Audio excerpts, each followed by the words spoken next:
Middle class mentality के जो लोग होते हैं उनकी पहली कमी मैं बता रहा हूं, आराम। आराम पसंद आदमी होता है मिडिल क्लास का। और मिडिल क्लास का आदमी जितना आराम करता है साहब, विश्वास मानिए कोई नहीं करता है। मैं ये बात बोल देता हूं, इंटरनेट में मुझे लोग गाली देने लगते हैं, ये आप नहीं जानते कितनी मेहनत करता है, आप नहीं जानते कितनी मेहनत। तू क्या, मैं क्या लंदन से आया हूं? मैं भी इधर का ही हूं। जिस माटी का तू है उसी माटी का मैं भी हूं। मेरे को नस नस पता है, नस नस। मिडिल क्लास बहुत मेहनत, कुछ नहीं करती मिडिल क्लास। 8 घंटे की नौकरी करती है, वहां 8 घंटे गाली देती है बॉस को। इसको मेहनत नहीं बोलते साहब। ये मेहनत नहीं है कि तुम खेत में हल चलाओ और बैल को गाली दो, कि तुम मेहनत भी करो और काम को गाली भी दो। ये मेहनत नहीं होती साहब। मेहनत के मतलब अलग है। इसको कहते हैं मजबूरी, मेहनत नहीं कहते साहब। कि आदमी काम करे और काम को ही गाली दे।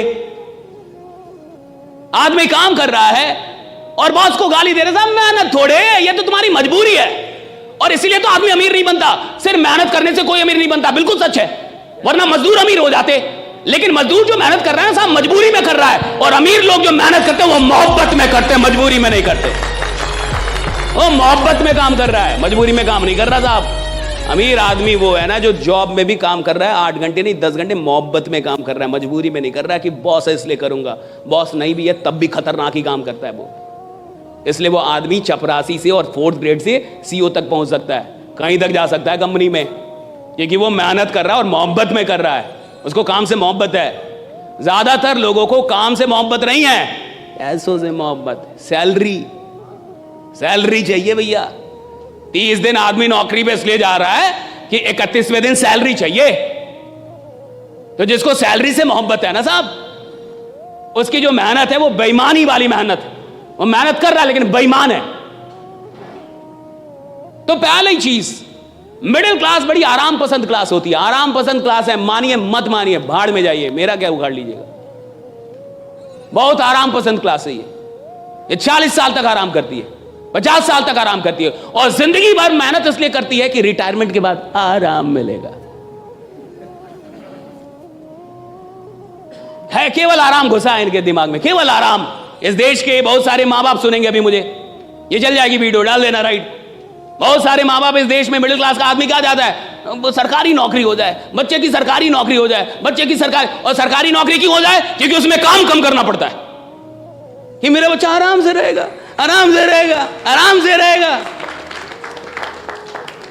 ज्यादातर मां बाप यही चाहते हैं कि सरकारी नौकरी में काम कम करना होगा। टीचर हो जाएगा तो पढ़ाना भी नहीं पड़ेगा, खिचड़ी बांटेगा पैसा कमाएगा, खिचड़ी बांटेगा पैसा कमाएगा साहब। पढ़ाना भी नहीं है, दिन भर बैठे रहना है, मार आराम से जो करना है वो करो। किसको मतलब है बच्चा पढ़ रहा है या नहीं पढ़ रहा है, सही है गलत? कितने सरकारी स्कूल में पढ़ाई हो रही है, कितने सरकारी विश्वविद्यालयों में पढ़ाई हो रही है। विश्वविद्यालय में घास जमे हुए, कॉलेज में प्रोफेसर दिखता नहीं है, क्लास लेता नहीं है, और मुझे घंटा डर नहीं लगता ये सब बोलने में। कितने ईमानदार लोग हैं। और ये जितने भी लोग हैं जो नौकरियां कर रहे हैं या नौकरी की चाह रखते हैं सरकारी नौकरी की, ये वही लोग हैं जिनको आराम से जीना है साहब, जिनको आराम से पैसा कमाना है साहब। और जिसको आराम से जीना, आराम से पैसा कमाना है, वो इतिहास बनाने के लायक ही नहीं है। जिसको आराम से नफरत है वो इतिहास बनाता है कि नफरत है मुझे आराम करने से, मेरे को आराम नहीं चाहिए, मेरे को काम दो। और देखिएगा बहुत ऐसे लोग होंगे जिनसे काम छीन लोगे, बीमार पड़ जाएंगे। मैं अगर 10 दिन काम ना करूं मुझे बुखार हो जाता है। मैं छठ में जाता हूं घर, बिहार से हूं, प्योर गांव का आदमी हूं, प्योर देहाती। तो सूट टाई इसलिए पहनते कि आपको पता चले बोलेगा कौन, वरना ऐसे आएंगे आप पता ही नहीं चले कौन बोलेगा।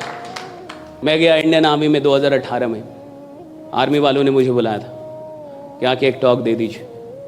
अब आर्मी में टॉक देना बड़ी बात है, क्योंकि देश की सेना से बड़ा इस देश में और कुछ भी नहीं है, राइट भैया? वही तो आपकी रक्षा कर रहे हैं। देश की सेना कितनी बड़ी है। देश की सेना में लोग भर्ती होना चाहते हैं, जाना चाहते हैं। मुझे बुलाया गया मोटिवेट करने के लिए, कहा कि मोटिवेशनल टॉक कर दीजिए।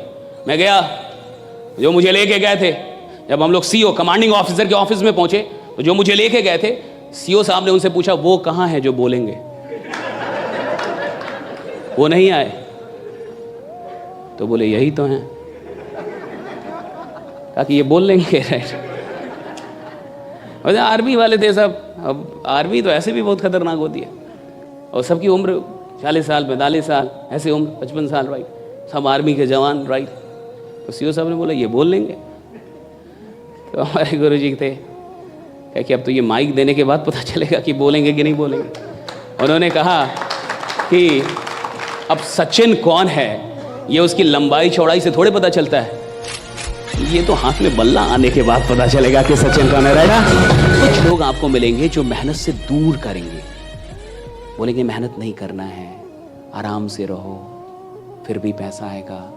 ये लोग क्षणिक तौर पे अच्छे जरूर हैं, लेकिन परमानेंट तौर पे ये आपको आदमी नहीं बना पाएंगे। कुछ ये आपको कमाल का आदमी नहीं बना पाएंगे। ये कुछ पैसा जरूर कमा देंगे आपको, लेकिन आप पैसा कमाते रहें इसके लायक नहीं बना पाएंगे आपको। और सवाल इसका नहीं है साहब कि मैंने 1 करोड़ रुपया कमा लिया। सवाल इसका है कि जब मैंने 1 करोड़ रुपए कमाया तो मेरी हैसियत 10 करोड़ की हुई या नहीं हुई, राइट। सवाल इसका है, मैं आदमी 10 करोड़ का बना के नहीं। 1 करोड़ कमाने की यात्रा में मैं आदमी 10 करोड़ का बना के नहीं। 10 करोड़ कमाने की यात्रा में मैं आदमी 100 करोड़ का बना के नहीं। और जब मैं कमाने की यात्रा में था तो मैं अपनी इनकम से बड़ा आदमी बन पाया कि नहीं। और जो आदमी अपनी इनकम से बड़ा आदमी नहीं बन पाया है, यानी जिस दिन उसकी इनकम चली जाएगी दोबारा खड़ा नहीं हो पाएगा साहब। लेकिन जो आदमी इनकम कमाने के चक्कर में, यानी पैसा कमाने के चक्कर में, उपलब्धियां लेने के चक्कर में अपनी उपलब्धियों से बड़ा बन गया है, उससे सब कुछ छीन भी लोगे भाई, 100 बार गिरेगा, 101 बार उठ के और फिर से साम्राज्य बना देगा, राइट। 100 बार गिरेगा, 101 बार उठेगा। हमारे साथ गलती क्या होती है कि कई बार हम लोग पैसा कमाते हैं, लायक नहीं बन पाते। और देखिए, लायक मेहनत बनाती है, याद रखिए, पैसा नहीं बनाता लायक। गरीब आदमी को लगता है कि पैसा उसको लायक बनाएगा, पैसा लायक नहीं बनाता, मेहनत लायक बनाती है। पैसों से रिस्पेक्ट आता भी नहीं है, मेहनत से वो रिस्पेक्ट आता है। जब आप लोगों के लिए मेहनत करते हैं तो वो रिस्पेक्ट आप डेवलप कर पाते हो उनके मन में। सिर्फ पैसा कमाने वाले लोग तो बहुत हैं इस दुनिया में, राइट, लेकिन सबको वो रिस्पेक्ट नहीं मिलता। लेकिन जिन लोगों ने लोगों के लिए मेहनत की है साहब, उन्हें वो रिस्पेक्ट मिलता है। और याद रखिए, आप सिर्फ पैसा कमाने तो नहीं आए यहाँ पे। जहां टीम वर्क होता है वहां सिर्फ पैसा कमाने को नहीं आता साहब, वहां उसको एक रिस्पेक्ट चाहिए। सिर्फ पैसा कमाना हो तो आप तंबाकू, शराब कुछ भी बेच लेते, और बल्कि शराब बेचते तो कहीं जाना भी नहीं पड़ता। खुद ही लोग आते कि सर वो वाला दे दीजिए, राइट, जो कल दिया था वो थोड़ा ज्यादा सही है। लेकिन कहीं ना कहीं आपको देश के लोगों की फिक्र है। आप चाहते हैं कि ऑर्गेनिक लोग चीजों का उपयोग करें, आप चाहते हैं उन्हें कोई बीमारी ना हो, आप देश के लोगों को स्वस्थ रखना चाहते, उनको हॉस्पिटल से दूर रखना चाहते। आप नहीं चाहते कि भारत का कोई भी आदमी हॉस्पिटल में जाए, परिवार में कोई भी आदमी बीमार है, आप ये नहीं चाहते, और आप इसके लिए काम कर रहे हैं। और जब आप इस उद्देश्य के लिए काम कर रहे हैं कि भैया ये देश स्वस्थ रहना चाहिए, लोग स्वस्थ रहने चाहिए, भैया तब आपको आराम से नफरत हो जानी चाहिए कि मैं अपनी जिंदगी में कितने लोगों से मिल लूं, कितने लोगों को बता दूं, और किसकी जिंदगी कब तक ये कौन जानता है साहब। टी सीरीज के मालिक की बेटी नहीं रही, पोती, उसको कैंसर हो गया, वो जर्मनी में इलाज चल रहा था। क्या टी सीरीज के पास पैसों की कोई कमी है? जर्मनी में इलाज चल रहा था। हम और आप इतने आश्वस्त कैसे कि हम जीते ही रहेंगे? मर तो कोई भी कभी भी सकता है ना, मौत तो कभी भी किसी की भी आ सकती है। और टी सीरीज का पास इतना पैसा, अभी आपने न्यूज सुना होगा, वो जर्मनी में इलाज चल रहा था कैंसर का, राइट, और डेथ हो गया, नहीं बचा पाए वो लोग। और यंग बच्ची एकदम अभी 20s में होगी शायद, और एकदम यंग लड़की, और नहीं रही। आप सोचिए, इतना पैसा होके भी मौत को तो नहीं टाला जा सका ना, रीजन था कैंसर, राइट। और आप जिन चीजों पे काम कर रहे हैं वहां पे इसके भी तो ना होने की संभावना बनती है। और देखिएगा कि जब आप किसी को बीमारी से दूर कर देते हैं साहब, तो आप उसके लिए खुदा हो जाते हैं।